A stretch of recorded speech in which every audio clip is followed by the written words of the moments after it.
Hello everyone, welcome to Leafy Study. आज की इस वीडियो में हम डीएसएसबी में सितंबर 2025 में जितने भी सिनोनिम एंटोनिम पूछे गए हैं वो आज हम कवर करने वाले हैं।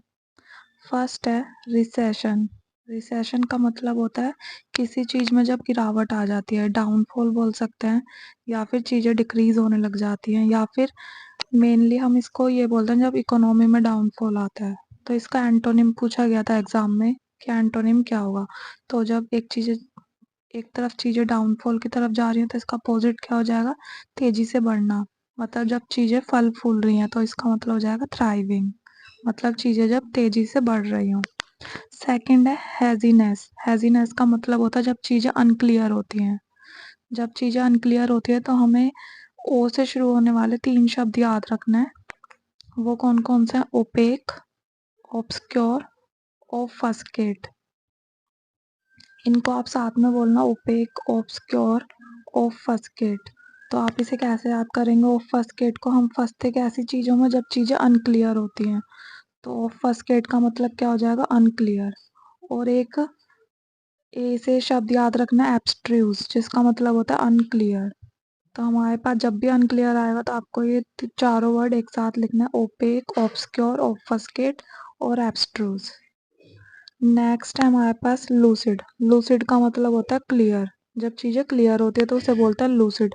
अब जब भी आपके पास लूसिड शब्द आएगा तो आपको सबसे पहले ये 3 शब्द लिखना है जिसमें लूसिड आ रहा हो। इसमें लूसिड आ रहा है, लूसिड, पैलुसिड, इसमें भी लूसिड आ रहा है, और एलुसिडेट, इसमें भी लूसिड आ रहा है। तो आपको ये तीनों शब्द याद रखना है, लूसिड, पैलुसिड और एलुसिडेट। जब ये तीनों शब्द याद हो जाएं तो एक और लूसिड, ला से लूसिड हो गया तो एक और याद कर लेंगे हम, लिम्पिड। इसी तरीके से आर्टिकुलेट। अब हम इसे कैसे याद करेंगे? अब जैसे किसी ने ड्राइंग बनाई है तो आर्ट आर्ट कौन अच्छी बना पाएगा? मतलब जिसकी ड्राइंग ज़्यादा अच्छी होगी उसी की तो क्लियर होएगी एकदम। तो इस तरीके से हम याद कर सकते हैं कि आर्टिकुलेट का मतलब हो गया क्लियर।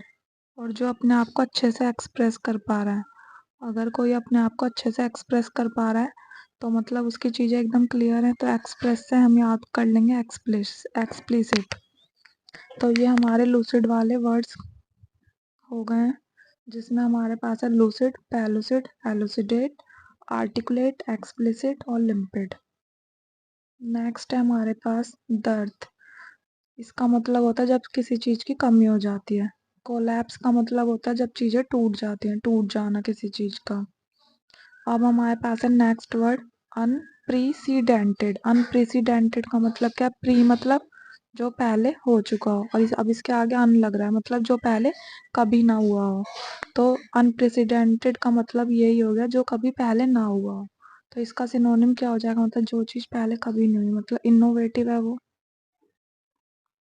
और हम बोल सकते हैं ट्रेल ब्लेजिंग। नेक्स्ट है हमारे पास पेरिग्रिनेट। पेरिग्रिनेट का मतलब होता है ट्रैवल करना या फिर घूमना। तो यात्रा करना या फिर घूमना। तो पेरिग्रिनेट को हम कैसे याद करेंगे? जो पहले जो ग्रेनी होती थी, मतलब जो नानी वगैरह होती है, वो कहाँ जाती थी? यात्रा करने। तो इस तरीके से याद कर सकते हैं।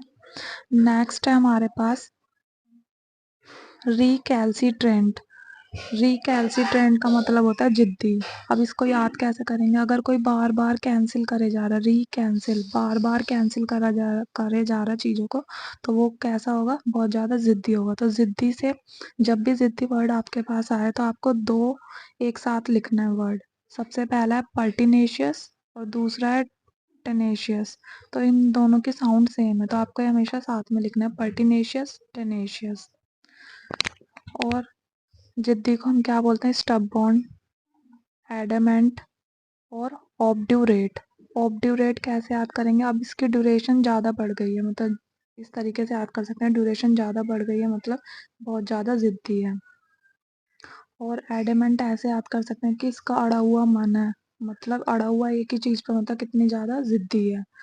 तो ये आपको याद हो गए होंगे जिद्दी वाले सारे वर्ड्स। अब ये हमने यह करा था अभी, टेनेशियस माने तो जिद्दी होता है, लेकिन अगर कहीं पे आपके पास टेन्युअस आ जाए तो टेन्युअस का मतलब होता है वीक।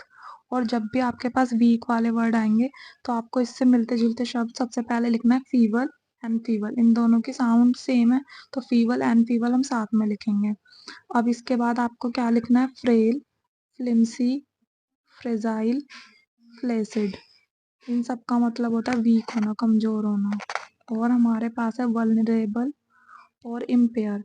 अब इसको कैसे याद करेंगे? अगर कोई चीज़ पेयर में है तो वो बहुत ज़्यादा मजबूत होती है, लेकिन अब इसके आगे लग गया इन, मतलब ये चीज़ वीक है। क्रिप्पल माने भी होता है वीक, और एक होता है डेलिकेट, इसका मतलब भी होता है weak. Thank you. Thank you. आज की इस वीडियो में बस इतना ही। हमने लगभग 5 मिनट में कम से कम 40 वर्ड्स तक कवर कर लिए होंगे। तो आई होप आपको अच्छा लगा होगा। अगर आपको वीडियो अच्छी लगी हो तो आप कमेंट सेक्शन में लिख कर बताइए।